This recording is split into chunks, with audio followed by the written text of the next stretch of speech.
Well, ladies and gentlemen, much to no one's surprise, Emmanuel Macron, the president of France, has totally surrendered to President Trump's trade demands, and so right now, he's pretty much begging to make a deal.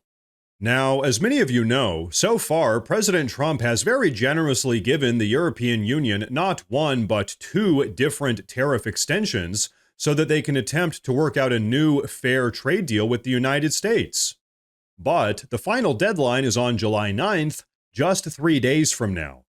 And so, given that a deal has yet to be reached, very clearly the European Union has refused to come to the negotiating table in good faith. They've just been dragging their feet for months now. They've been stalling for time while accomplishing absolutely nothing, and so now President Trump is getting ready to drop the hammer. And folks, I have to say, it's frankly absolutely astounding that the European Union has been so non-compliant, given that pretty much the entire rest of the world has fallen in line. Take a look. Well, the rough outlines of the deals are becoming clear to everybody because we have some deals like the UK and the Vietnam deal that are starting to be, I guess, guidelines for what might happen. But one of the things that we're seeing that's really interesting to me is that people are just onshoring production in the U.S. at a record rate, as we've had record job creation, record capital spending, and this is even ahead of the big, beautiful bill.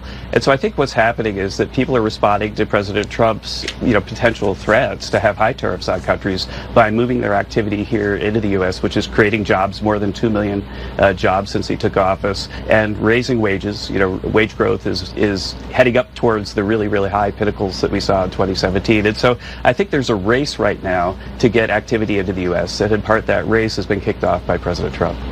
And so, ladies and gentlemen, there you have it. Dozens of countries from around the entire world have already come to the negotiating table to work out new mutually beneficial trade deals with President Trump, and because of that, the U.S. economy is absolutely on fire. But now, folks, this is where we get to France and their complete and total surrender to President Trump. But before we talk about that, I do want to say real quick that if you guys enjoy the daily news updates, please consider subscribing to the channel because it really does help a ton. But okay. Check this out. As I said earlier, right now, France is absolutely freaking out about President Trump's upcoming deadline, which is in just 3 days from now, and really, they're practically begging to make a deal. You see, France is one of the European Union's top exporters to the United States, which is why they're freaking out so much more than most of the other EU member nations.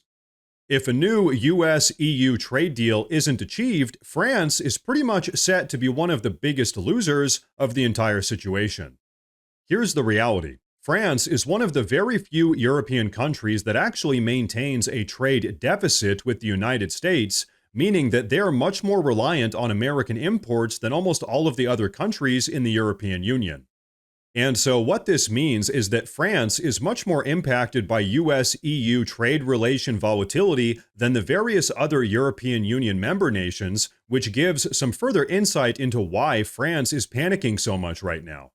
But folks, here's what is perhaps the most insane component of this entire situation. As all of this has been unfolding, Macron has been publicly calling President Trump's tariffs, quote, blackmail, complaining that President Trump is finally leveling the playing field and preventing the European Union from taking advantage of the American economy.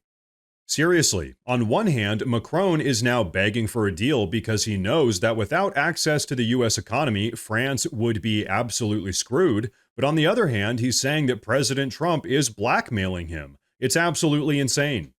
But you know what? What do you say we put some actual numbers behind all of this? As a whole, the European Union has a trade surplus with the United States of around $200 billion every year, whereas we over here in the US have a trade deficit with the European Union of just around $235 billion per year. What this means is that the EU exports way more to us than we export to them, which means that the European economy is super reliant on access to the American consumer market. And so this is why President Trump's tariffs work so well. President Trump knows that, given all of this economic information, the United States holds all the cards. The truth is, as a very extreme example, if all US-EU trade were to completely shut down overnight, the European Union would be way more screwed than we would be over here in the USA. Every single person with half a brain knows that the European Union needs us way more than we need them, and so once again, this is why Macron in France is absolutely melting down right now. The harsh reality is, if President Trump starts throwing reciprocal tariffs against the European Union, their entire economy is going to come crashing out in just a matter of weeks, and everybody knows it.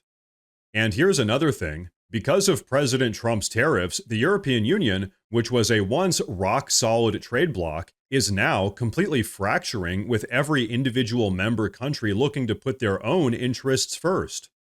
Macron, who had originally pushed for European Union solidarity against President Trump, has quickly turned another leaf now that he's realized that if he doesn't help get a new deal pushed through, that France will very likely slip into an economic recession.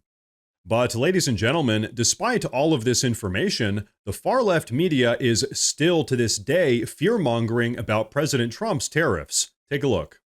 I think that there's been a lot of doom-mongering, a lot of scare-mongering, and this isn't the first time, by the way. During the president's first term, lots of folks said that the president's historic tariffs on China during the first term were going to be terrible for the economy, and there was no lasting evidence of that whatsoever. There was no meaningful economic inflation, no meaningful economic slowdown. Everything was actually pretty okay in response to the tariffs last time, and thus far, again, this time we have a repeat of the same performance, whereby lots of folks predicted that it would end the world, there would be some sort of disastrous outcome. And once again, tariff revenue is pouring in. There's no sign of any economically significant inflation whatsoever, and job creation remains healthy. And so, folks, there you have it. The reality is, it doesn't matter what economic metric you look at, every single one of them is confirming that President Trump's economic policies, all of his tariffs, have kickstarted the otherwise dead American economy that he inherited just a couple months ago from sleepy Joe Biden and the rest of the Democrats.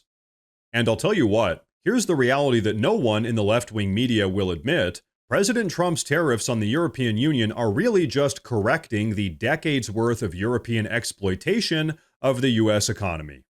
And so, folks, I don't know about all of you, but personally, in my opinion, this is what it looks like to actually put America first.